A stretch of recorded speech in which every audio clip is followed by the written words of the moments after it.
Patay ang 5 pulis habang 3 iba pa ang sugatan matapos tambangan sa Maguindanao del Sur. Paghihiganti umano sa anti-military operations ang tinitingnang motibo. Narito ang Agenda Weekend Report ni RJ Rosalado. Sa video na in-upload ni Sajid Tumanong ang patuan sa kanyang Facebook page, maririnig ang sunod-sunod na putok ng mga baril. Sa maghiwalay na video, makikita ang ilang sibilyan na mabilis na naglalakad kasabay ng mga rumesponding pulis. Sa tabi ng daan, nakahandusay ang 2 katawan ng nakauniforming police officers. Sa di kalayuan, makikita ang kanilang patrol vehicle na napadpad ilang metro mula sa kalsada. May nakita ang mga sibilyan na isang police officer na himalang nakaligtas.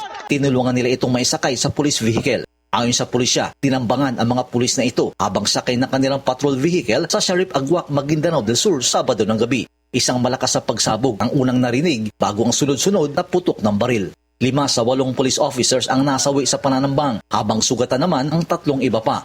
Ayon sa PNP, posibleng retaliatory attack ito ng isang armadong grupo laban sa kapulisan kasunod ng mga anti-criminality operation sa probinsya. Nakilala na ng pulisya ang ilan sa mga nasa likod ng pag-atake pero ayaw pa nila itong pangalanan.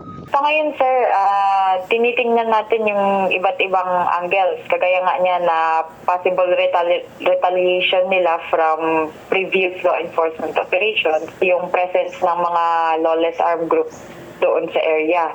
Pero wala pa tayong confirmed link at this time and we want to ensure na yung mga findings natin ay properly validated bago tayo magbigay ng mga conclusion. Isa sa mga namatay na police officer ay si Patrolman Datu Ahmad Amil Bangsa na taga Zamboanga City. Emosyonal na humarap sa Billionaire News Channel ang kanyang kapatid na si Dayang Alnurisa, isang OFW sa Saudi. Kwento ni Dayang, mabait at mapagmahal na kapatid at anak si PO1 Amil Bangsa. Responsable din itong asawa at ama sa kanilang 2 maliliit pa na mga anak. Ang kuya ko sir, hindi yun masamang pulis. Ano yun? Tawag dito.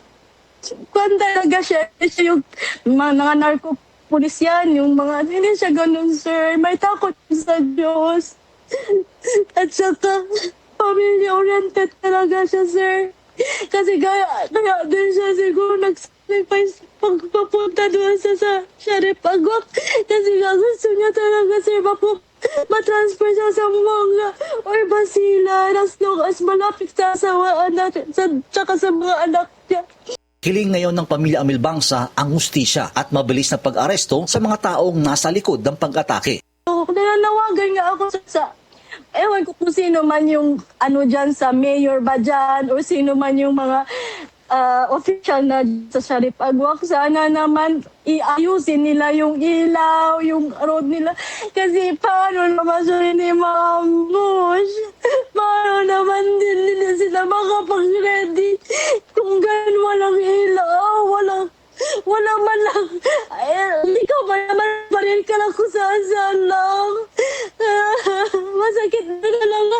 Parang tinagkat talaga yung kuya ko. Pinatay talaga.